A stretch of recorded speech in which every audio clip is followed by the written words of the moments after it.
So good evening, one and all. I welcome all the students and the staff for this guest lecture. So I have pleasure in introducing our speaker. Already most of us we know Dr. T. Srinivas, who has come as an external examiner for PhD thesis of PhD final bio was of our student Divya. He is now the principal scientist of RISE, RARS, Marateru, West Godavari district, Angrao. And he was previously head of the Department of Genetics and Plant Breeding in two colleges, Karnool and also Bapatla.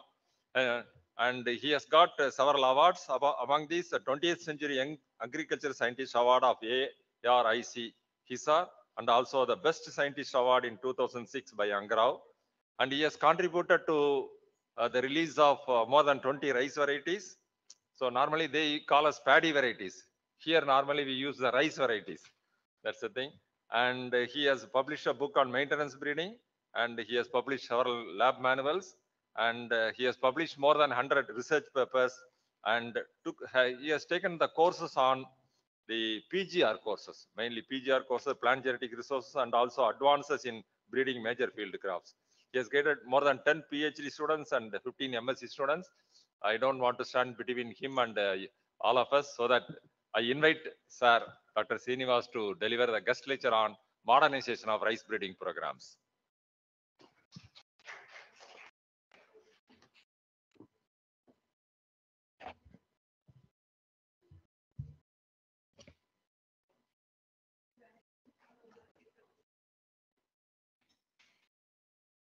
So, good evening to one and all.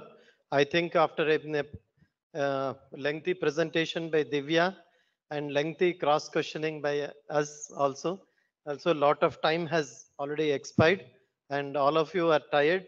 So I won't take much time. But this modernization of breeding program is very essential because we need to get updated every day whether it is in our daily life or whether it is in our career or in our employment. We need to get updated. If we are not updated, we stand to lag behind, and we need to get updated because there are advantages of getting updated. So now today we are going to look at what are the advantages of getting updated or getting modernized with respect to the current rice breeding programs that we are taking up, whether it is ANGRU or TNAU or any other state agriculture university or even ICR to a large extent is following the pedigree method of breeding. So all of us have studied in our theory that if it is a self-pollinated crop, rice is a self-pollinated crop. So if it doesn't have variability, we have to create variability. So we have to make hybridization and create variability. Once we make a cross, we are creating variability. Once we have created variability, we will select the desirable transgressive segregant and take it to the level of homozygosity. Once it is fixed and with respect to the characters which are desired by us, only then we will take it to the trialing.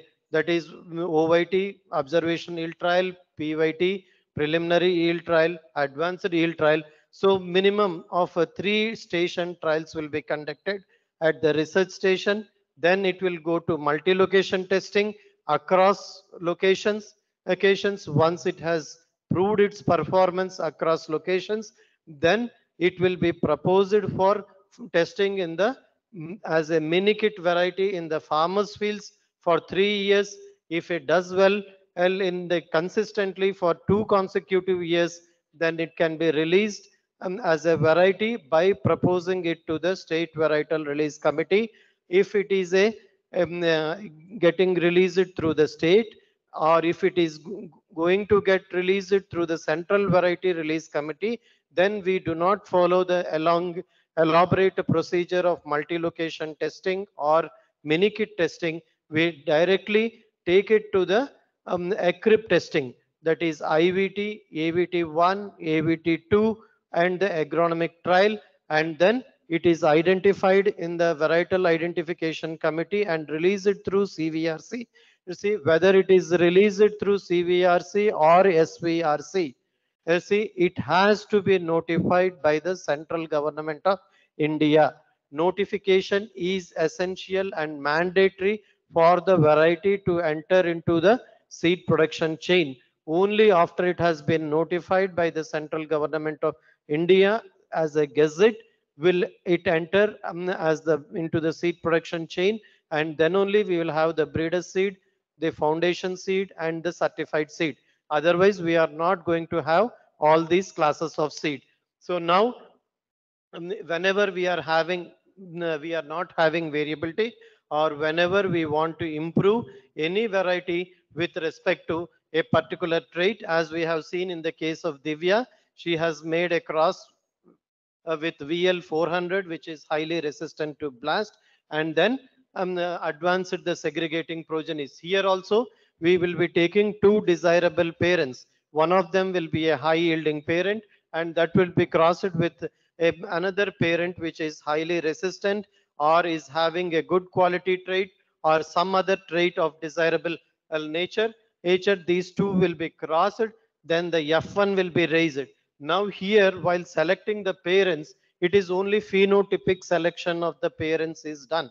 So we are only judging the individuals on the basis of their phenotypic merit, just as Divya has done in her thesis work. So we are not genotyping them. We are judging their merit only by their phenotype. But we are not sure or whether they will be performing equally well under different environments, or whether the genotype also will reflect that. We are not doing that. We only based upon the phenotypic performance or the multi-location data, we are making the selecting the parents and making the crosses and producing the F1 hybrid. When the F1 hybrid is produced, we raise both the parents along with the F1 hybrid and see whether the F1 hybrid is really distinct when compared to the female parent. If the F1 hybrid is similar to the female parent, what does that mean? If F1 hybrid is similar to the female parent in a self-pollinated crop, what does it mean? Yes, you are right. No, not cytoplasmic. If F1 hybrid is similar to the female parent, what does that mean? It Self-food means it progeny. is not a hybrid. It is a selfed. It is selfed. So that means it is not hybrid. It is selfed. So you have to see. So now what we are doing is we are following that based upon the phenotypic confirmation. So the hybrid, the F1 should not resemble the female parent. If it is not resembling the female parent, we confirm it as a hybrid. Then we go to the F2 here in rice. A minimum F2 size that we are maintaining is 4,000 plants. And these 4,000 single plants will be planted at a spacing of 20 into 15 centimeters. So we require 120 square meters area for one F2 of a particular cross. Then if we go to F3, so the breeder will make single plant selections in the F2 and will select only almost 10%, not even 10%, less than 10% he selects. So 100 progenies, not more than 100 progenies. So if 50 plants are planted per progeny, then the area that is required is 150 square meters. And similarly, you continue the single plant selection to F4, only 50 progenies are selected, 100 plants per progeny, any are raised, then 150 square meters is required. So F5, 20 progenies are selected, 100 plants per progeny, 60 square meters is required. F6, we have only 6 progenies, so 100 plants per progeny, and only 18 square meters is required. So you can see that the variability is going on reducing. So earlier we had 4,000. What we say is the maximum variability will be expressed in which generation? It is F2 generation. So all the 4,000 plants are distinct genotypes. All of them are distinct. So we are selecting among the distinct genotypes and reducing them to 6 progenies. So now the basic objection in the pedigree method of breeding is we are selecting at the heterozygosity level when the plants have not stabilized, when they have not become homozygous. We are affecting the selections. When they are segregating, we are affecting selections. So when our selection, we are affecting selections at segregating level, they are not going to breed true. So this is the major drawback of the pedigree method of breeding. So to overcome this this drawback of the pedigree method of breeding, we have alternate methods of breeding which you have studied. That is the single seed descent method of breeding and how it is advantageous will come in the next slide. So this modernization breeding program, and another disadvantage or advantage, it continues to be a controversy and debatable topic, is the efforts of the breeder are required in each and every generation in the pedigree method of breeding. So the breeder has to go to the field, make the elections. He has to have the plant type in his mind. So if he has made a cross between P1 and P2, P1 is a high yielding variety susceptible to blast. P2 is a donor parent having very high resistance to blast. Then he must be able to identify segregants which are having high yield coupled with the blast. So he must have that picture in his mind and he has to select such segregants. But we do not um, uh, know for sure whether we are electing or whether the genotype that we are selecting is going to breed true in the next generation or not, because we are making selections in the segregating generations when the genotype has not become homozygous for that particular genes for which we are making, or the traits for which we are making selections. So this is the breeder has to make his efforts. So lot of skill of the breeder is required in this pedigree method of breeding. He has to maintain lot of records in this pedigree method of breeding. That is also a disadvantage, or you can also say it is an advantage, but I feel it is a disadvantage. So coming to this modern method of breeding, so here what I have said, it is I have only taken the ruling variety and crossed with a donor line. So now, as you have seen in Divya's presentation, one of the parent is a ruling variety and she has crossed with a blast resistant line, a blast resistant genotype.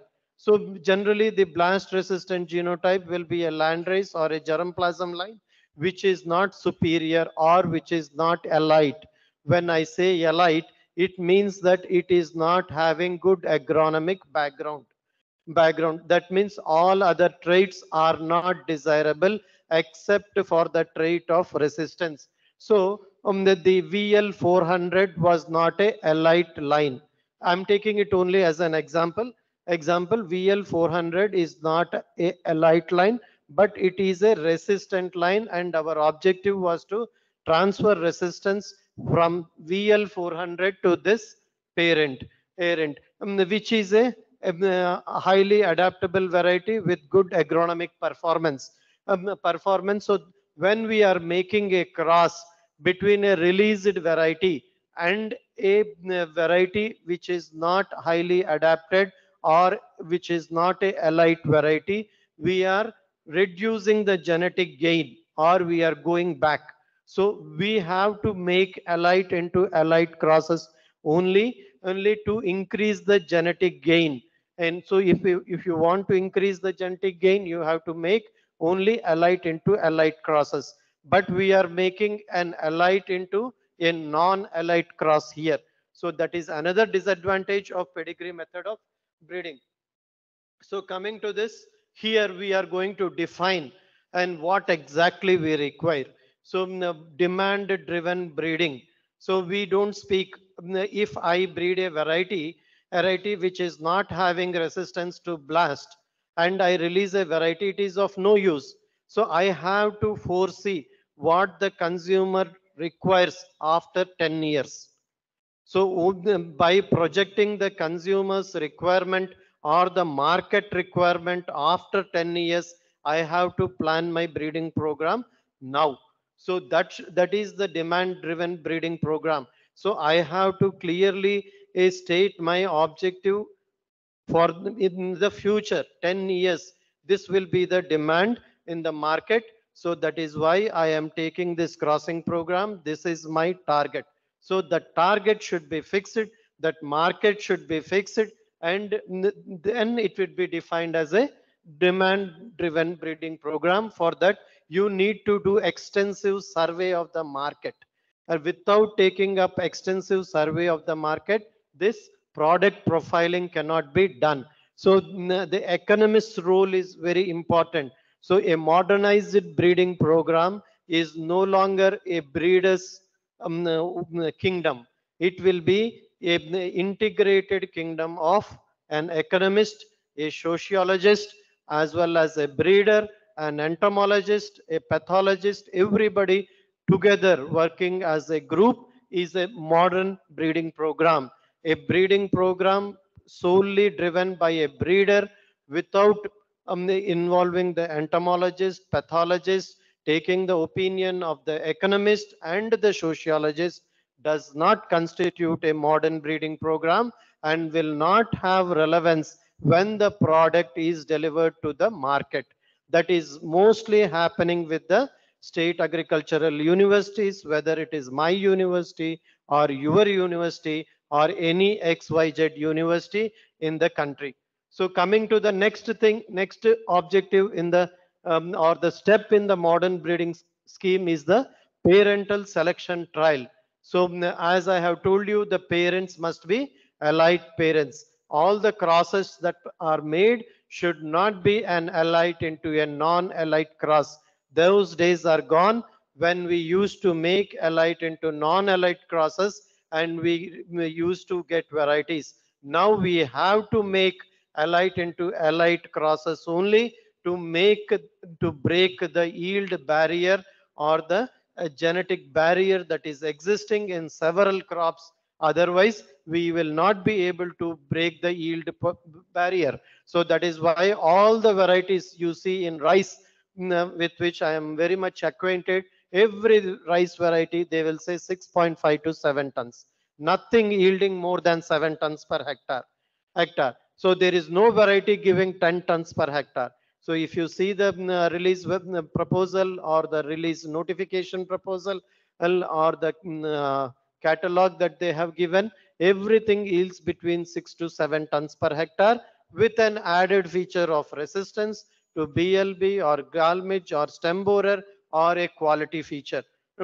We are not able to break that yield barrier of 6 to 7 tons. If you want to break that yield barrier, you have to essentially go for allied into allied crossing program, and you should do away with allied into non-allied crosses.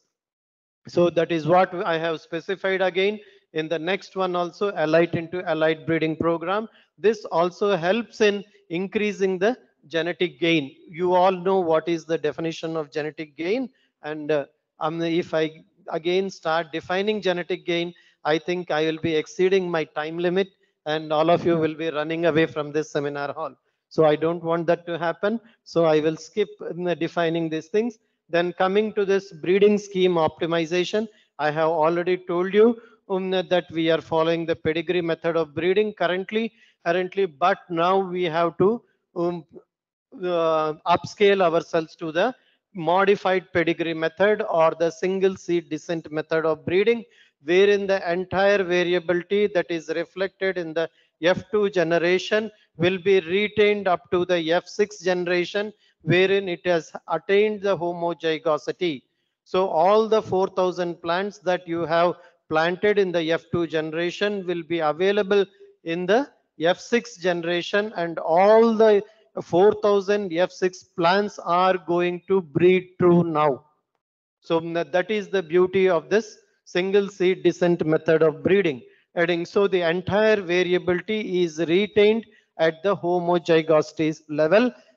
Now, if you affect a selection, every effort that you are making, every selection that you are going to make will breed true. There won't be any segregation in the selection that you are going to make, because it has already attained homozygosity and there is no further segregation. So this is a schematic representation of what I have already explained, the modern breeding strategies. So first we define the market, or we fix the product profiles in future. So 10 years after what is the variety that I require, where it is going to fit in, I will define, and accordingly I will select my parents. My parents will not be a released variety or a mini kit variety. It will be an elite line. What do I mean by a elite line? See, I have told you, once the segregating generations are over, that is F2 to F6, we go for the trialing system, OYT, PYT, AYT, 3 years of testing in the station trial. So the advanced yield trial nominations are elite lines, PYT lines are elite lines, OVT lines are elite lines. So in the trialing system, the OYT lines will be much higher yielding when compared to the PYT, and PYT will be much higher yielding compared to the AYT lines. So you are supposed to select your parents from the OYT or PYT or AYT and then use them as parents. And to develop this elite, you can go for a pre-breeding program to incorporate the resistance or whatever traits you want to incorporate through the pre-breeding program, through the land races or the wild varieties. So that should not be clubbed with the regular breeding program. That is the main objective. And then you are taking up the segregating generations, F2. F2, what we are doing, we are going for the normal method of transplanting and raise the nursery after 30 days, transplant at a spacing of 20 into 15 centimeters, raise it up to maturity. At maturity, make election and select the desirable plant. And in the F2 or F3 or F4 or F5 or F6, that is what we are doing.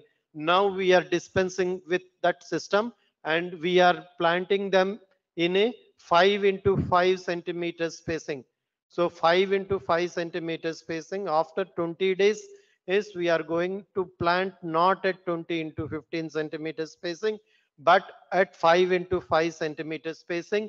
That is called as field method of rapid generation advancement. Why is it called as field method of rapid generation advancement? Is I am very poor. I do not have sufficient resources to build a extensive glass house with all controlled environmental conditions. I am unable to invest that much amount or that much infrastructure, or I do not have the facilities. So without having those facilities also, we can go for rapid generation advancement. How do I advance rapidly without having those controlled environmental conditions? Is you subject the plant to stress. When it is planted, instead of 20 into 15 centimeters spacing, when it is planted at 5 into 5 centimeters spacing, very close spacing, there is severe competition between plant and plant to plant. So when here, if this capacity is 100, if I put 1,000 people here, there will be lot of competition, lot of stress will be there. So when there is lot of stress, as the plant will not grow. The vegetative growth is restricted. When the vegetative growth is restricted, the reproductive phase is hastened up. So if the plant comes to flowering early, how much early it comes? It comes early based upon the genotype. Almost 20 to 30 days early it will come to flowering.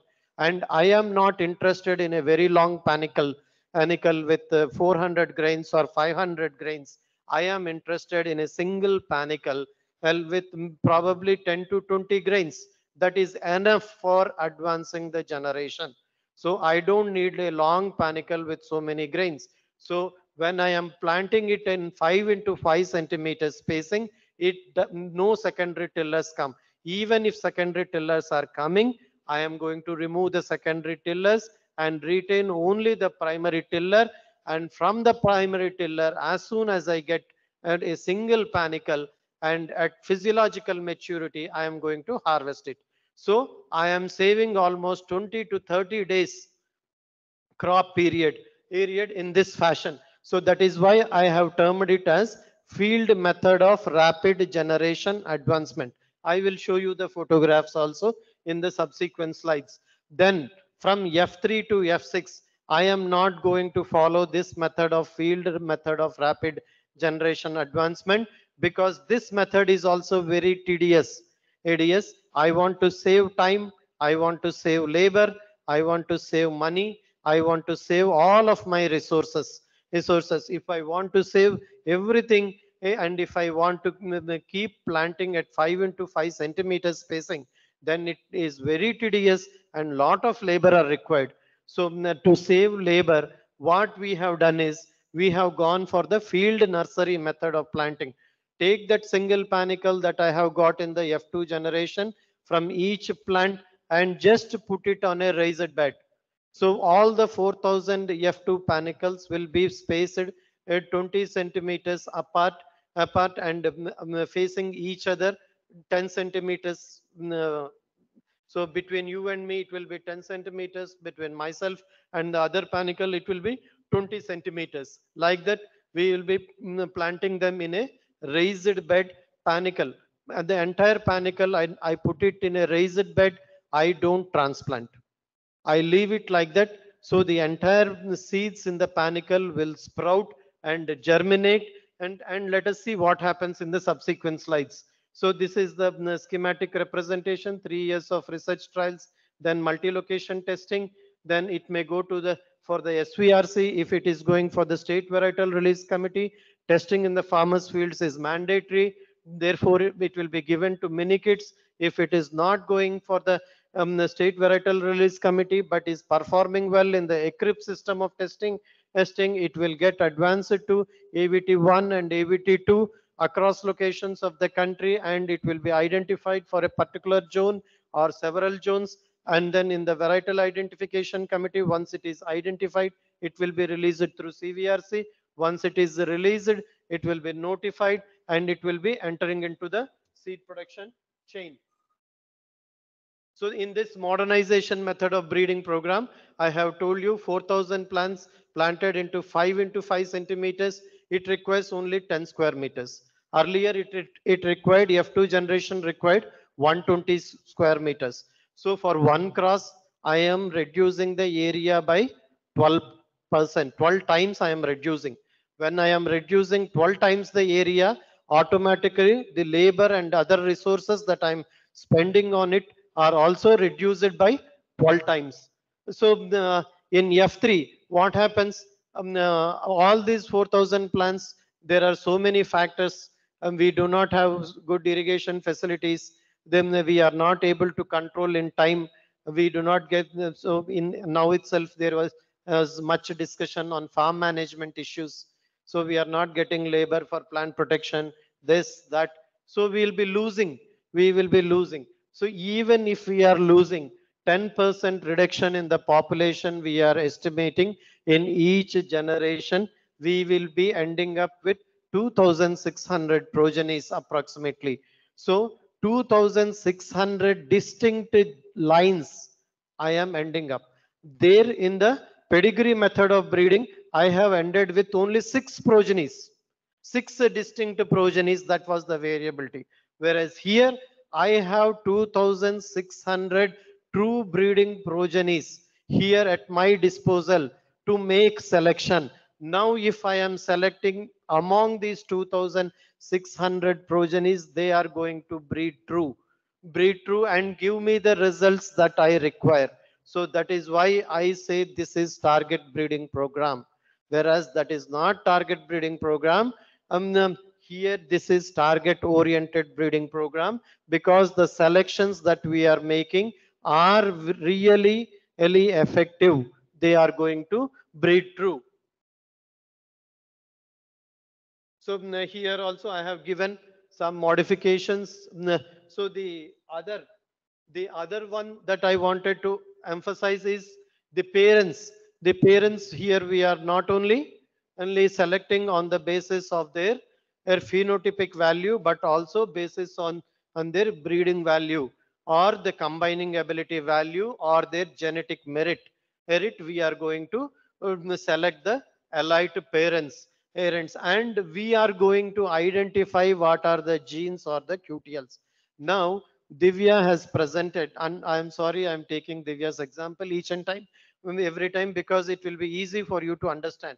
She has selected VL400 as a resistant parent for blast, highly resistant, but she failed to mention what is the gene or the QTL which is responsible for the highly resistant and reaction of that particular genotype for blast.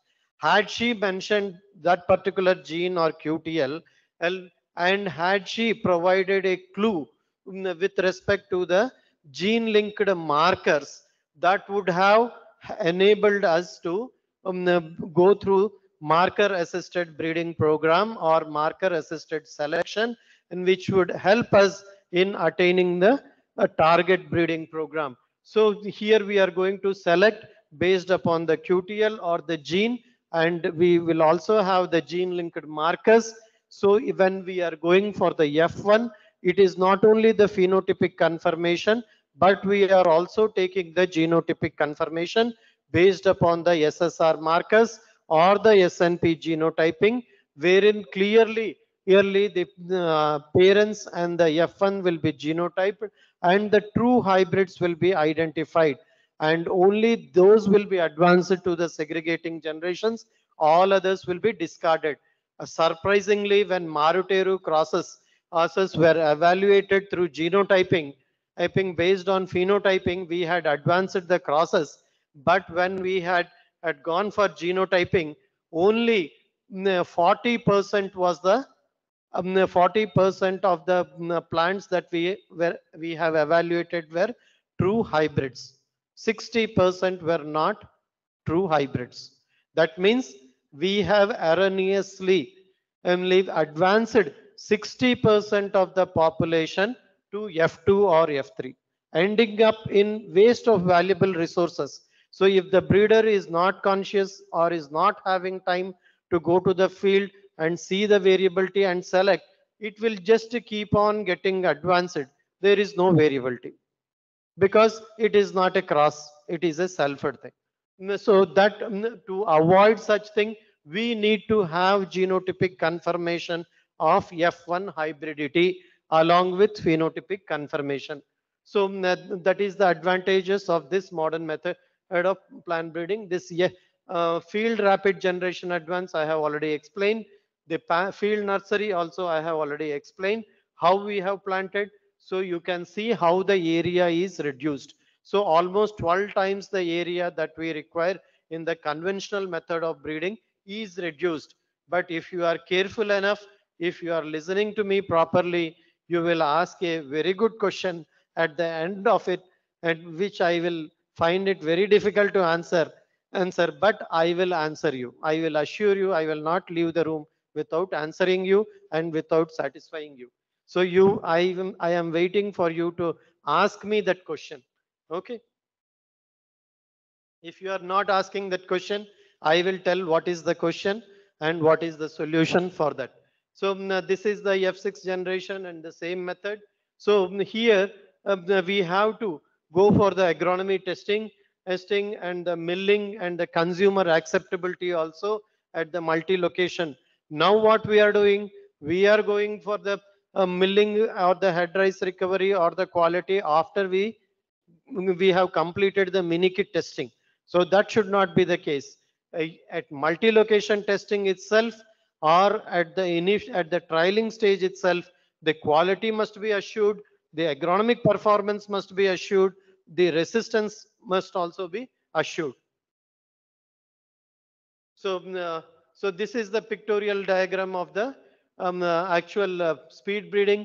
before and after modernization. So earlier we used to take the planting of F2 at a spacing of 20 into 15 centimeters. Sometimes we used to go up to 4,800 population per cross of per F2 cross. So it used to occupy 144 square meters. If it is 4,000, it will be 120 square meters. If it is 4,800, it is 144 square meters. We have to make single plant selection here.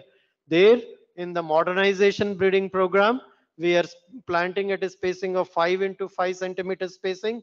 The area required is only 12 square meters. So I have reduced the area by 12 times. So simultaneously with a reduction in the area, I have reduced the labor requirement. I have reduced my financial requirement. Everything I have reduced. And there is no pressure on the breeder because he need not make any selection here. It is only at the time of affecting the cross and the hybridity, the parent should be, the breeder should be very careful. He need not make any selection here. He is just going to advance the generations. So this is the how. See, you can see they have made the third photograph in the under the breeding program modernization. They have made a raised bed and they are laying the panicles. The entire panicle is being put on the raised bed as such. Once the seeds in the panicle have germinated, that will look like that in the second photograph. The polythene sheet that you are seeing in the picture is the trap barrier system for control of rodents. So we have a lot of rodent problem in our Godavari districts. To control the rodents, we use the trap barrier system. Because of the polythene sheet, the rodent will not be able to enter the field because the polythene sheet will not give it any grip to hold it. Here you see in the 20 into 15 centimeters spacing, there it is panicle to row. So for 34 crosses, I used to require almost 1 acre area. 1 acre area, but here for 34 crosses, I am requiring only 4 times of that, 1/4 of that area. That is 25 cents only I am requiring. Here I have to effect single plant selection in each generation, whereas here I am not going to make any selection. So there is no drudgery on the part of the breeder. The breeder is very free to concentrate his time on several other important issues he is facing. So number of crosses, the population size, here it is 60 to 50. There the population size will be more. Here they have mentioned it is 200 to 600. But if you have maintained it properly, here we could not maintain the population. That is why it has come to 200 to 600. But anyhow, it will be much higher than the population that is getting maintained in the regular conventional breeding program.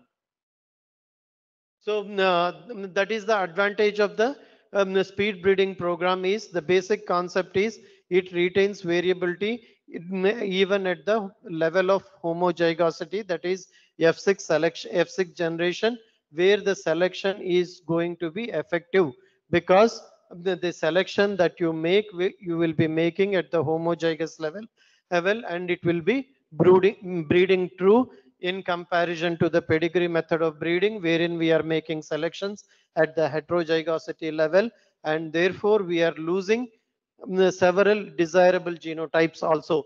So that is all about speed breeding. We have only two components under speed breeding.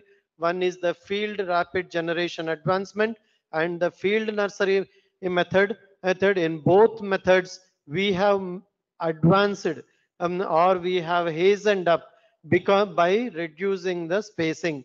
Once we have reduced the spacing, there is a lot of competition, there is a lot of stress, and that is why the reproductive phase is hastened up. It comes early to flowering, and I don't require much seed. I require only one panicle per panicle row, or only one panicle per plant in the F2 generation.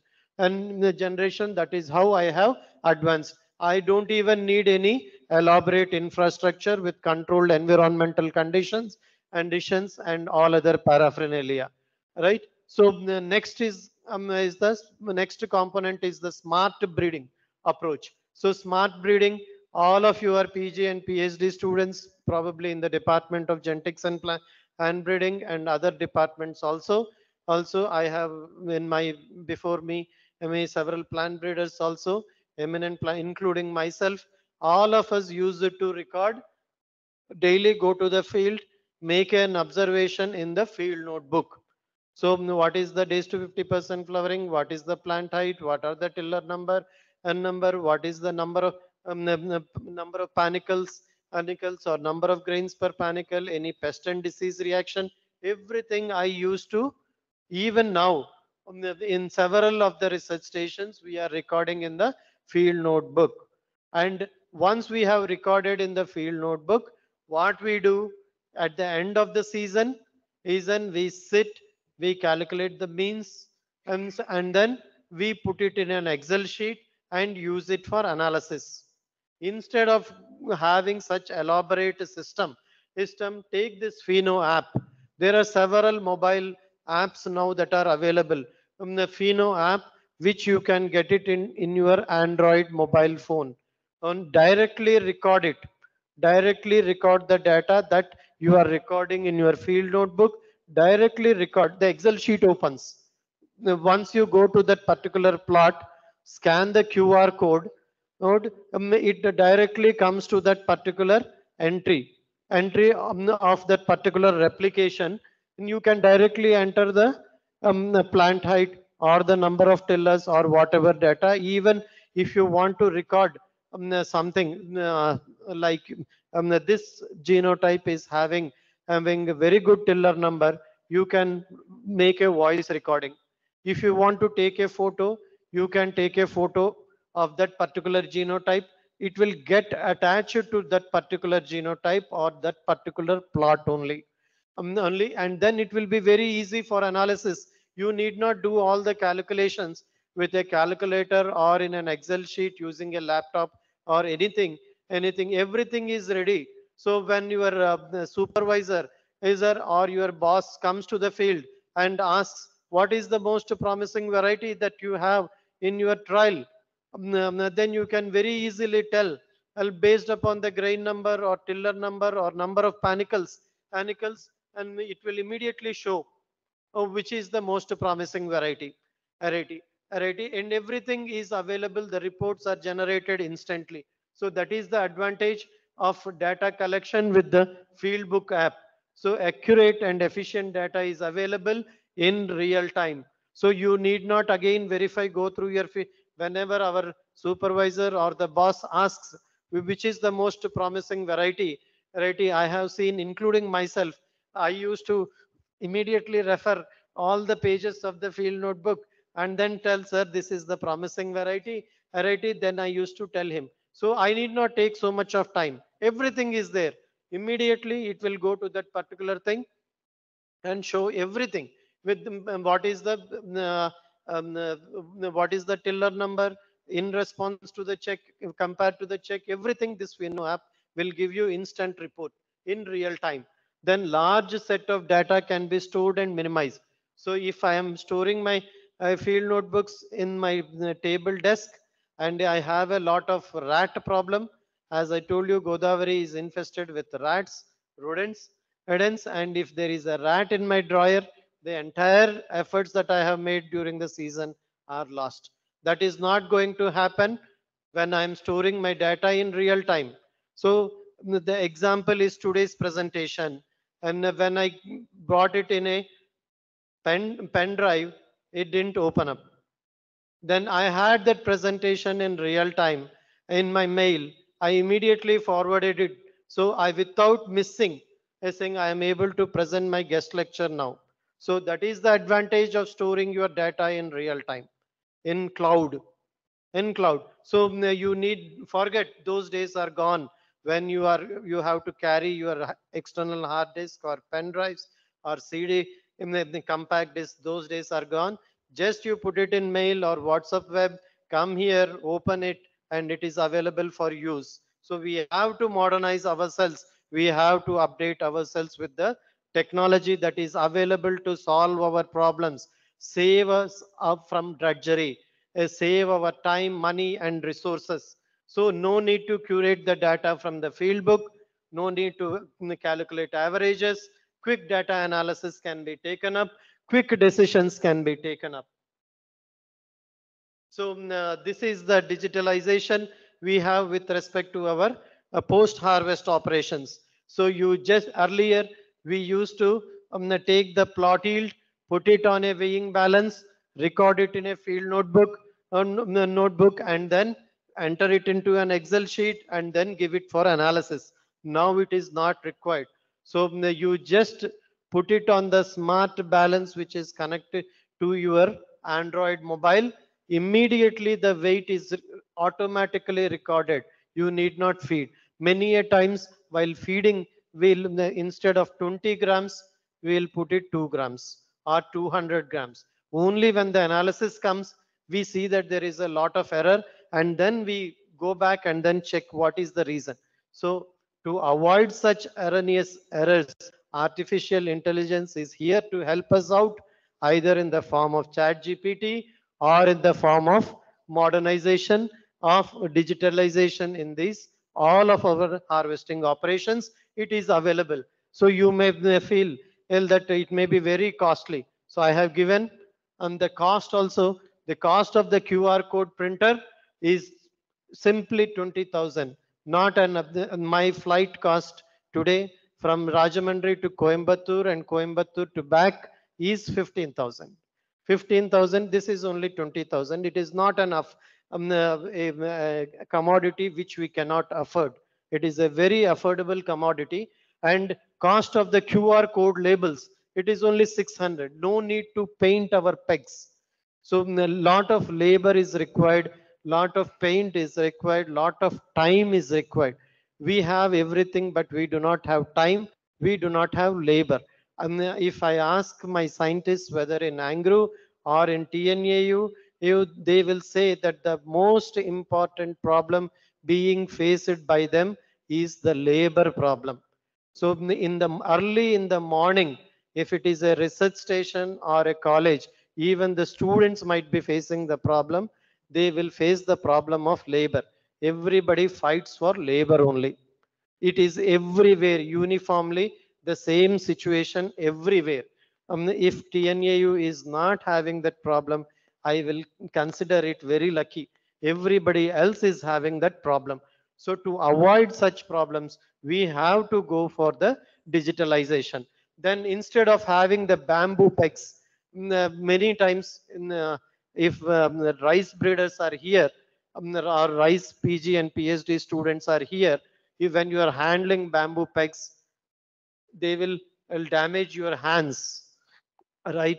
Then they will damage the legs of the workers also. They break in the field, and when the workers knowingly or unknowingly, they trample on the stubbles that are left after breaking of the bamboo pegs, and it becomes a very big injuries.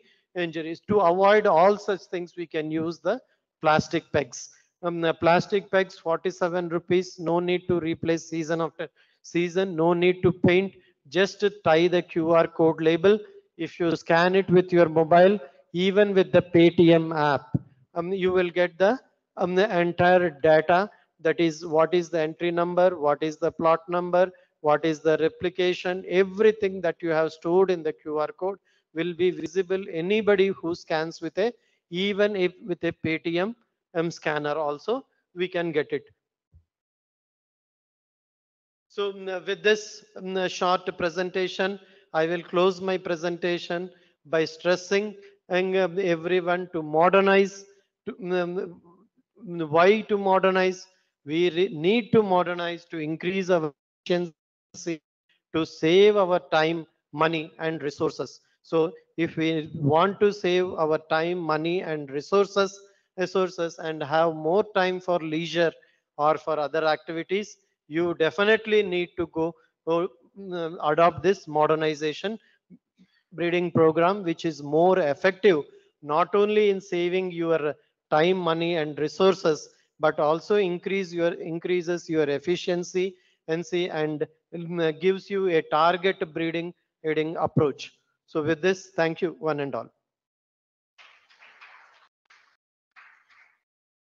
So I wanted to close within 10 minutes. I took almost 1 hour. So if you have any questions, I will answer. I wanted all of you to concentrate and ask one question. If you have concentrated on my lecture, you will all get one doubt.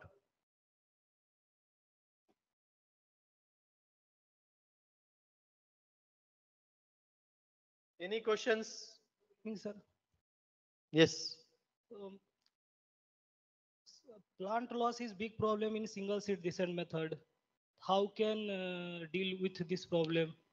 So very good. So plant loss is a single. So I started with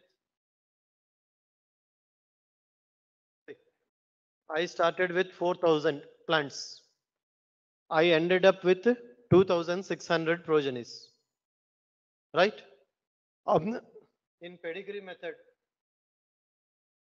I started with 4,000 plants. I ended up with 6 progenies. Which one is better? Single seed descent. Even though there is plant loss, that is natural plant loss. Here we are reducing the number of progenies by ourselves.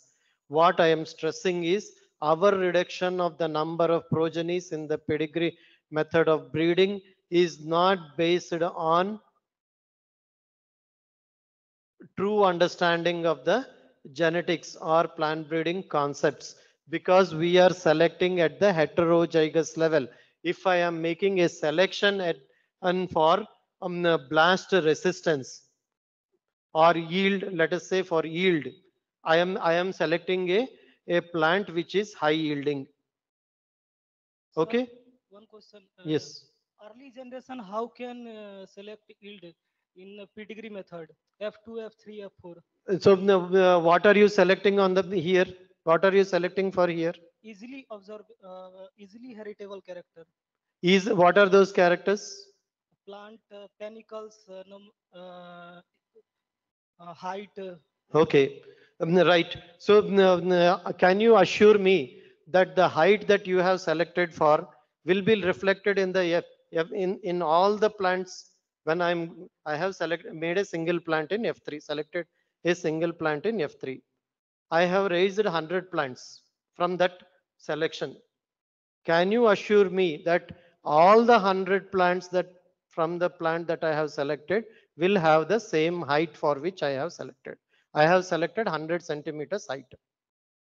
So will all the 100 plants that I have raised from that single plant, will all of them will have 100 centimeters height? No. You take any trait, not only yield, not only panicle number, not only grain number, not only height, any trait you take. Why? Why? You know the reason, because it is segregating. Still, it is not stabilized for that particular trait. Once it has stabilized for that particular trait, will it segregate? If I have selected a plant at F6 for 100 centimeters height, it will definitely, if I am raising 1,000 plants from that, all the 1,000 plants will have 100 centimeters height. So that is the point of my presentation here, that whatever selection we are making, we are making selection at the heterozygous level. So that we should avoid. And we should make the selection when it has attained the homozygosity. So the entire 4,000 plants, we are continuing till F6 and then making selection. Now here, whatever selection you are making, it is going to breed true. I am making a selection for 100 centimeters plant height, and the entire progeny that I get from that single plant will have 100 centimeters plant height without any deviation. Agreed? So clarified your doubt? Any other doubt? You still have doubts. If one doubt will lead to several doubts. Very good. That should happen. That should happen. But I will give a chance to another person. You prepare your doubts. I will come back to you. Yes.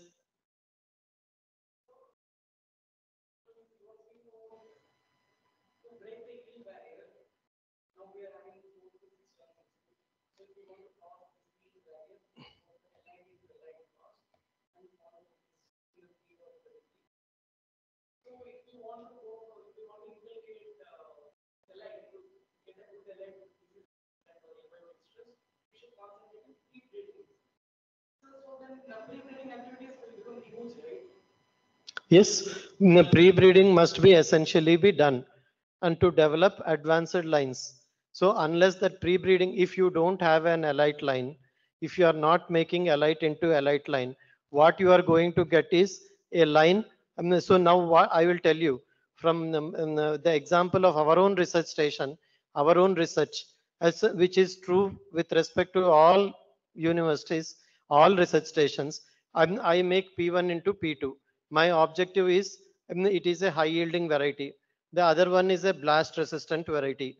I don't know the gene and which is governing the blast resistance in that, but it is showing phenotypically highly resistant to blast. I have made a cross. I get my F1 and I screen it. It is resistant to blast. Then I go to F2. F2 there will be a lot of segregation, right? So we are not going to screen. So now what I do is I either screen them alternate generations or I will screen it at the end. So what am I going to select for good agronomic performance? My selection will be based on good agronomic performance. As I was talking to Divya in her presentation, my basic objective is yield. So I have a plant type in my mind. So it should have this many number of fingers, this many number of tillers, productive tillers, and this much height, this much peduncle length. Everything I have a fixed idea of the idiotype. That is what I call idiotype. So I have a fixed idea. I will go on selecting that type each generation. Then I end up in the F6 generation. I find that there is no blast. That particular is having good yield potential, but no blast. Then I will release it as a variety because it is having very good yield. I don't keep it with me because the entire resources are wasted if I keep it with me. I promote it to many kits and testing. But what I'm telling is the basic objective is defeated. I wanted to have a high yielding variety with blast resistance. Now I have ended up only with a high yielding variety without blast resistance, or I may end up with a blast resistant, highly resistant line without yield performance. That happens most of in our programs. Otherwise, if every cross is going to result in a variety or a genotype, why I need to make 40 crosses or 80 crosses? How many crosses everybody is making? How many crosses Divya has made? Are so many crosses required if we are going for target breeding approach? If every cross is going to result in a superior line or a superior genotype of our objective, if it is going to satisfy my objectives, do I require so many crosses? You got my point? That's it. Perennial rice. Hmm.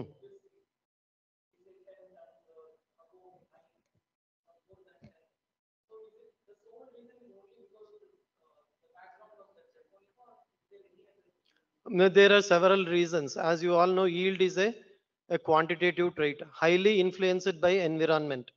So in China, I say you do this, you do that.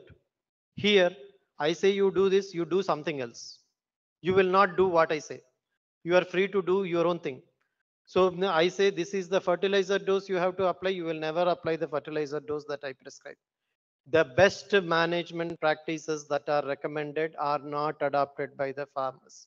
That is why the genetic potential of the varieties is not realized.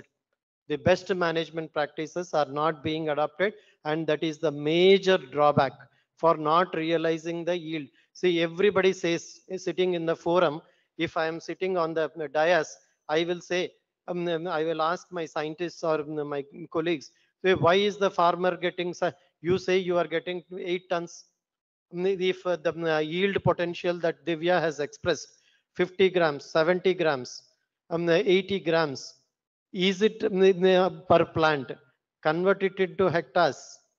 Is that yield potential being reflected in the farmer's field? No. Why? Why?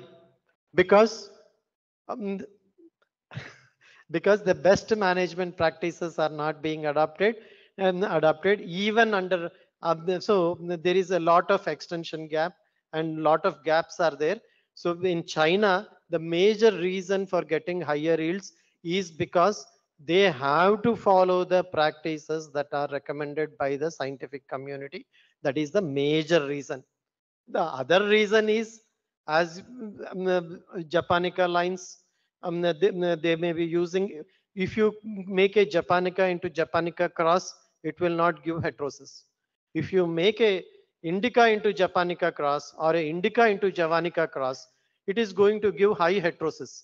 But that must be suitable to us. My main, if I am giving you a very high yielding variety which you cannot eat, what is the use of that variety? So I have to, there are so many factors which are influencing the breeder, and not only yield. The first objective is yield, but the second objective is quality. The third objective is pest and disease resistance, assistance to make it economical for the farmer. So he has to make a balance between all these things. Okay. Somebody else wanted to ask? Yes.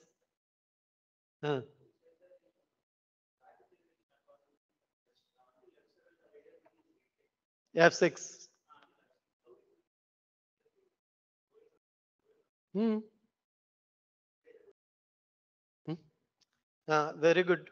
So you have studied the plant breeding, genetics and plant breeding, right? In self-pollinated crop and cross-pollinated crop. What is the difference between a self-pollinated crop and a cross-pollinated crop? What happens when selfing occurs in a self-pollinated crop? What happens when selfing occurs in a cross-pollinated crop? Hmm.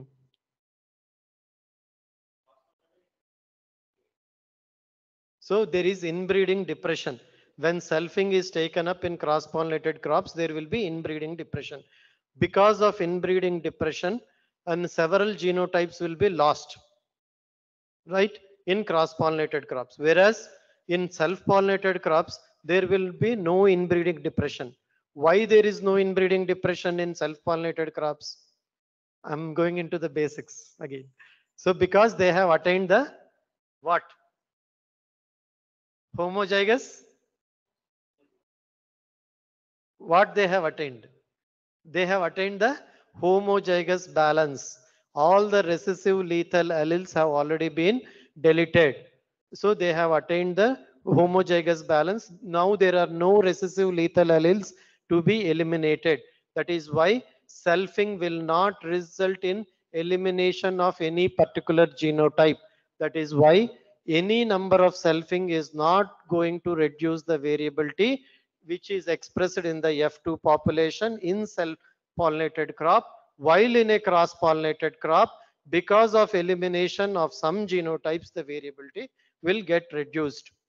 I will ask our head sir to add something if he wants to add, or any other staff member to add something. Doubt.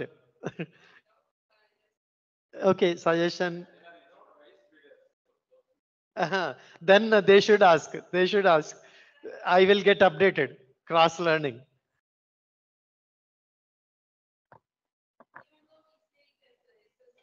Yeah. Yes, madam. It is modified And, SSD. uh, It is modified. I will. It is better we say single panicle descent. Single panicle descent. then how do you advance to next F4? See, from F3 we have 3,600 panicles, each in one row. Is it? One Each panicle in panicle. one row. Each, no, I have shown you the figure. See, this is how. See, madam, how they are planting. So No, that is the no, figure. no. I'm see. We are talking about speed breeding. I That mean I am also RGA. talking. Yes. So the 3,600, Yes. 4,000 plants. They are planted in 4,000 5 by 5. 4,000 plants will give 4,000 panicles. Okay. Right? Each panicle in a raised bed at a spacing of 20 into 10 centimeters. Okay, sir. Afterwards, Hmm. it So matures. it looks like that. After So the crop from matures, each panicle, I will collect only one panicle. each Panicle, I will collect again only one panicle. So if in one panicle, if there are 100 seeds, all the 100 seeds are germinated and I am getting 100 panicles also, I am not going to take 100 panicle. I am going to take only one panicle. No, no selection. No, I don't want to make any selection. As far as I am concerned, that is 4000 is the maximum variability that is reflected in the F2. And I am continuing that variability as such.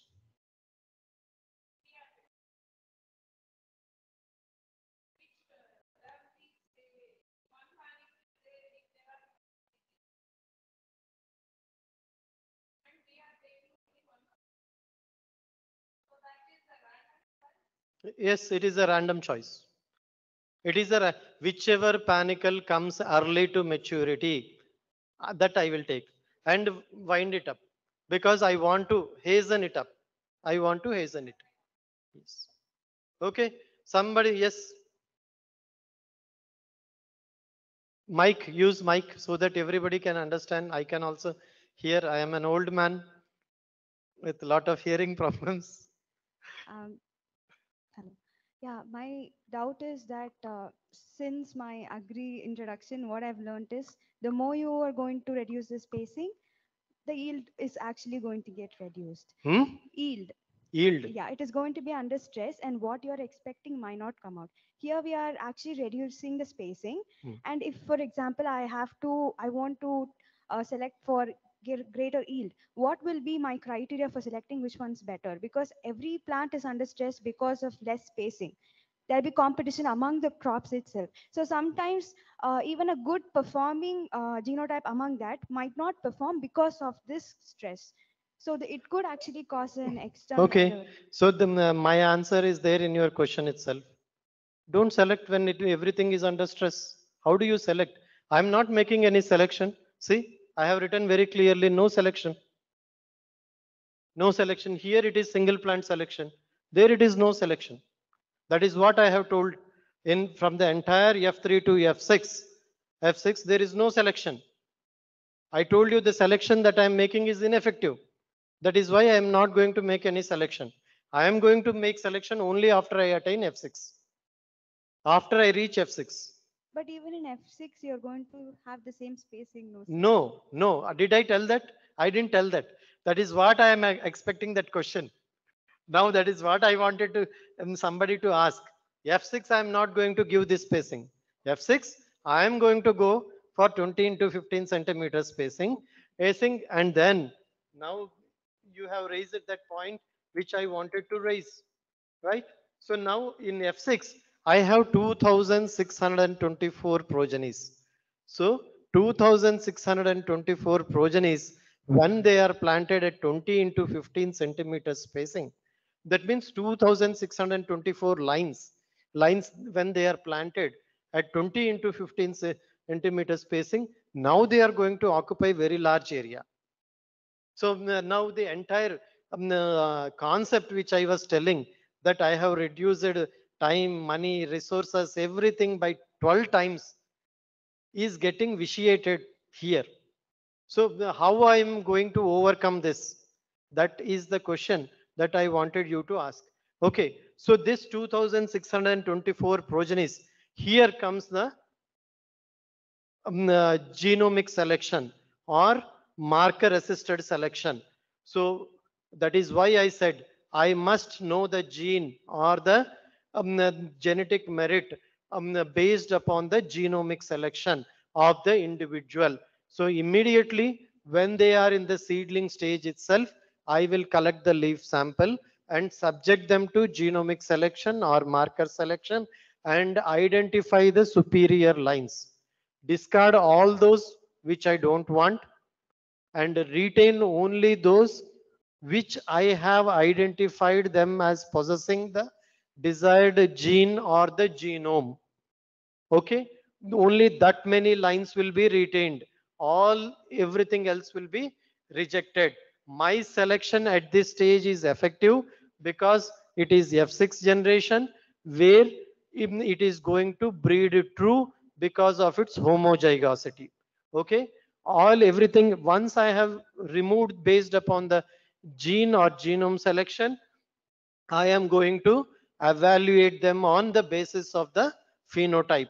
So what is my major objective? Yield. Yield. So put a check variety, replicate the check. I cannot go for replication of so many varieties. Change the design from RBD to augmented block design, replicate the checks and evaluate the progenies, and whichever are superior in terms of yield, and also simultaneously I am going to evaluate them for their quality, also. So whichever is superior with respect to quality and yield and based upon the genome that we have selected will be advanced for trialing. OYT, PYT, AYT, and then, so now my variety is having the gene, is having the yield potential, and is having everything. And one cross is sufficient. One target cross is sufficient. My PhD student at Maruteru, we are making 40 crosses. My PhD student with Dr. Sundaram sir, I don't know if Manormani madam is here. Madam, yes. So madam is going to come as an external examiner for my student. Probably on 2nd it is scheduled. I have messaged madam. Madam, she is attending online. Online. So one student by spending 10 lakh rupees, he has come up with a genetic stock. An improved variety, the MTU 1121, already Sundaram sir has incorporated low soil phosphorus tolerance through marker assisted backcross breeding into MTU 1121 Sridruti variety, which is the most popular variety occupying second place, a short duration variety in Godavari region. 85 to 90% of the Rabi area is occupied with MTU 1121, highly suitable for raw rice. So in that variety, Sundaram sir, through marker assisted backcross breeding, he has incorporated the PUF1 gene. Because of incorporation of the PUF1 gene, it was released as WGL 1437, if I am right, as a low soil phosphorus tolerant variety from PGTSAU. So this MTU 1121 was released in 2015 from Mangrove. The PGTSAU used that variety. There are no borders. Even TNAU can do that. Even we can do from the TNAU varieties. So incorporating PUF1 gene, they released that variety in the CVRC.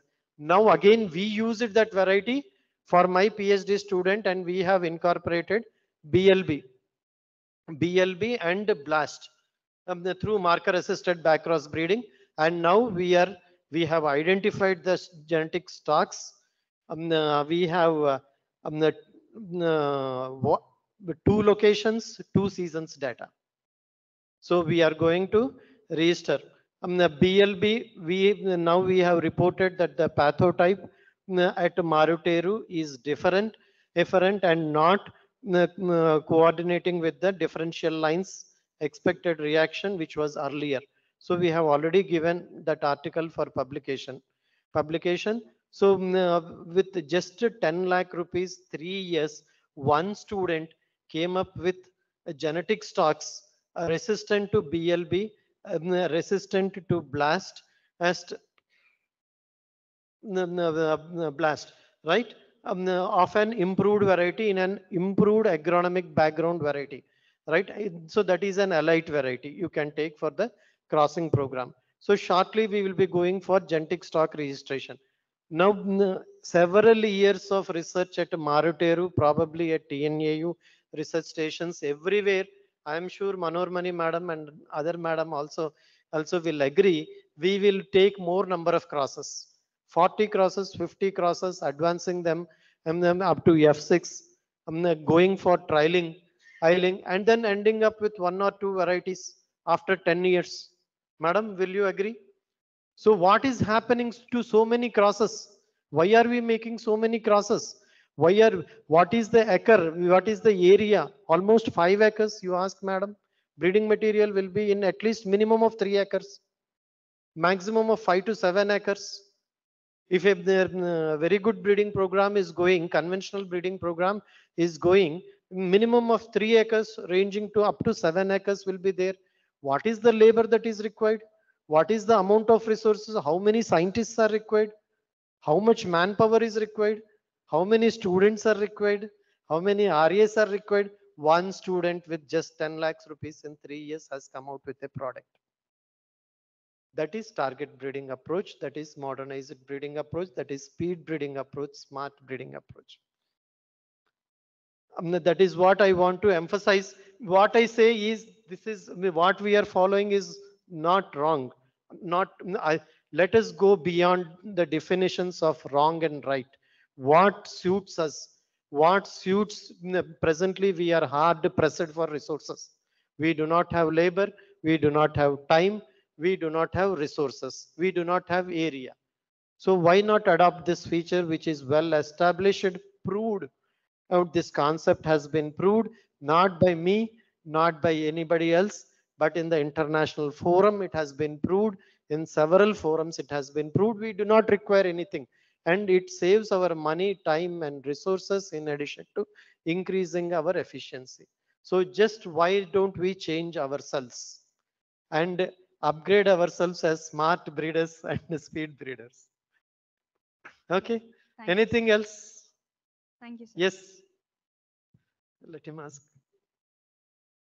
Sir, you said that in F6 it will attain homozygosity and we are doing selection. It is already attained homozygosity, sir. Then what is the use of selection there? It is already achieving homozygosity. Very good, very good, very good question. But the answer lies in your question itself. What is the purpose of selection? What is the purpose of selection?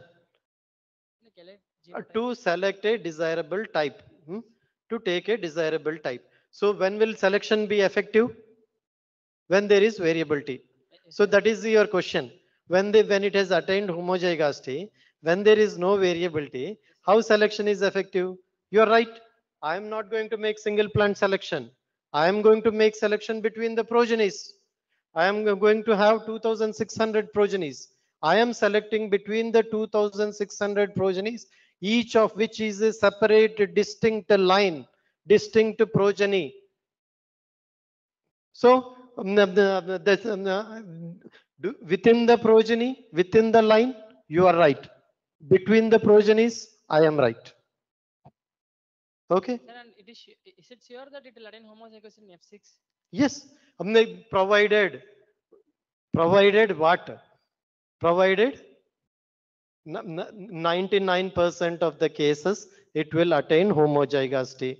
If it is allopolyploid or polyploid in nature, it will go to still larger generations. If you are going for magic crosses or more number of crosses, more number of parents, it will keep on segregating to generations. 90%, all of them are good. How do you assure yourself whether it has attained homozygosity or not? That is the answer to your question. How are you going to assure yourself that it has attained homozygosity or not? You tell me. Uniformity. If it breeds true, it has attained homozygosity. I have selected a plant of 100 centimeters, and if all the progeny are 100 centimeters height without any deviation, that means it has attained homozygosity with respect to that particular trait only. You should mind that. Okay. Anything else? That is why we tell in our classroom, always the parents should be distinct. They should be not heterozygous. They should be homozygous, distinct for that particular trait. So if you are crossing uniform parents, you will not be getting variability. You will not get variability. So the very basis of selection should be to make a cross between two distinct, genotypically distinct parents. Otherwise, your crossing is wrong. Your objective is null and void. Yes, you wanted to ask something? Huh?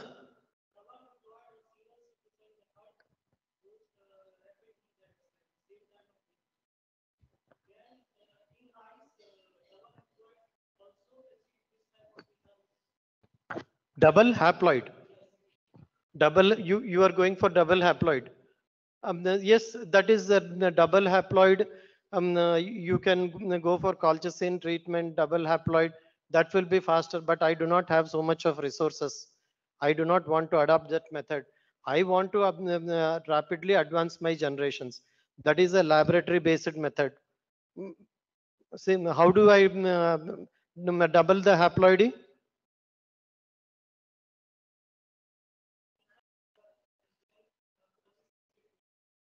So I don't want all this thing.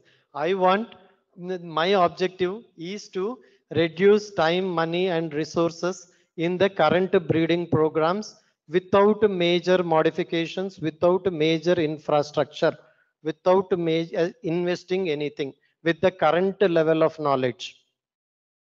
Without investing anything based upon the current level of knowledge, based upon the currently available resources, how I can reduce my expenditure, how I can save my time and efforts. That is my objective. So I don't want to go to laboratory methods. I'm not discussing about tissue culture, everything which are lab based.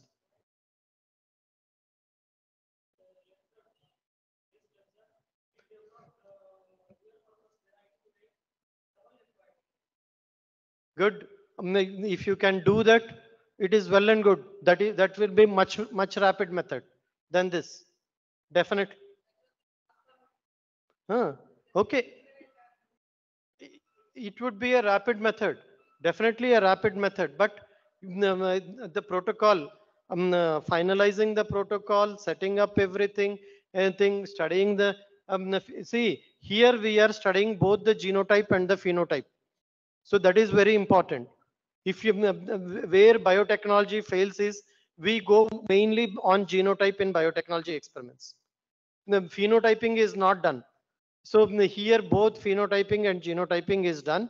And if genotyping is done only at the later stage, we'll be in very big trouble.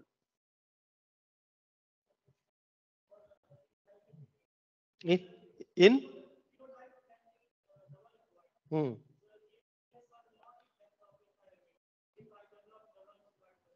To the best of my knowledge, lot of breeders are not going for dihaploidy in rice.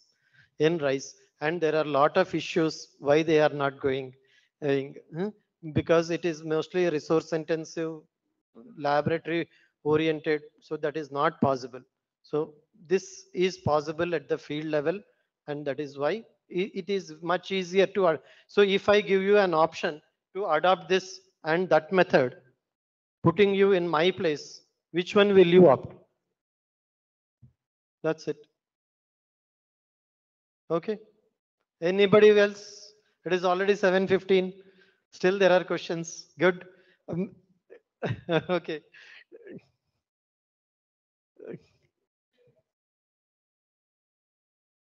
Uh, yeah? Yes, very good. So now after hearing Ramayana, if you ask, so why we should not select in F2? Tell me. Uh,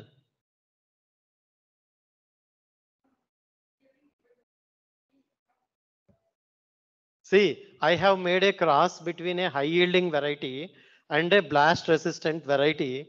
My objective is not to get only blast resistance. My objective is to get blast resistance as well as high yielding variety.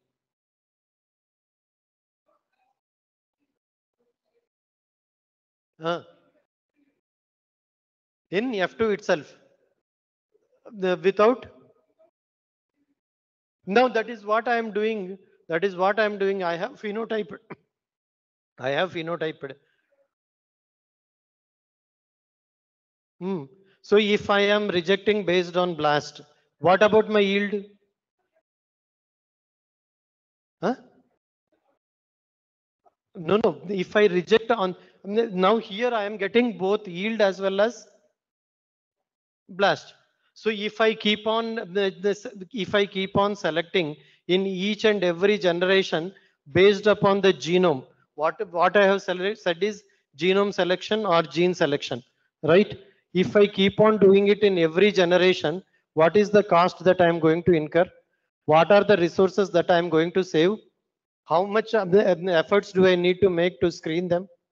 So now here my main motto is to save time, money, and resources.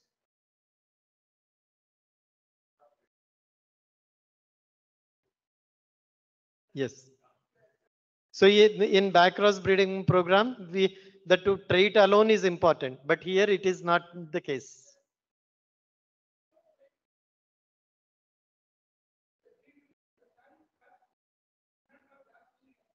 Madam, somebody will answer that question. So he wants the plants to be selected in F2.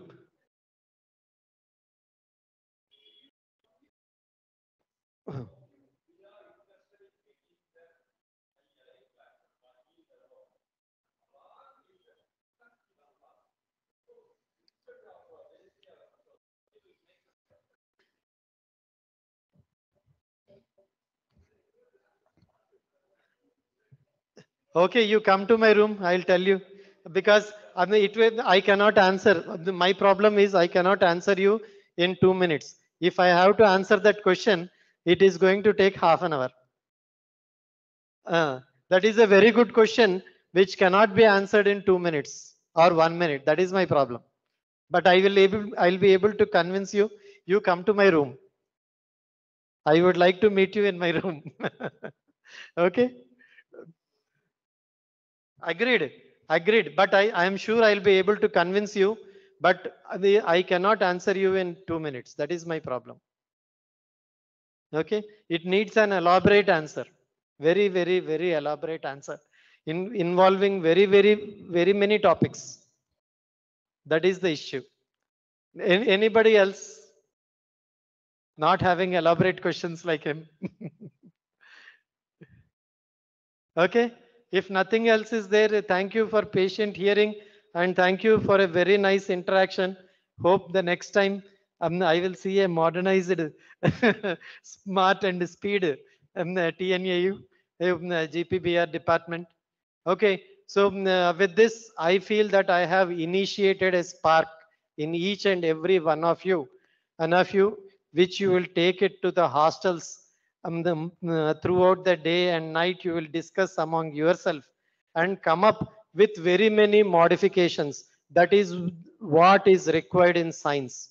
So this is not the end of it. This is not the final thing. The science always keeps on evolving, keeps on changing. So based upon the discussions, based upon the thinking, it keeps on evolving. So I hope I have just struck a match in each one of you and lightened you up to take on the discussion and make a modification to this. And tomorrow tell me that, sir, not this method.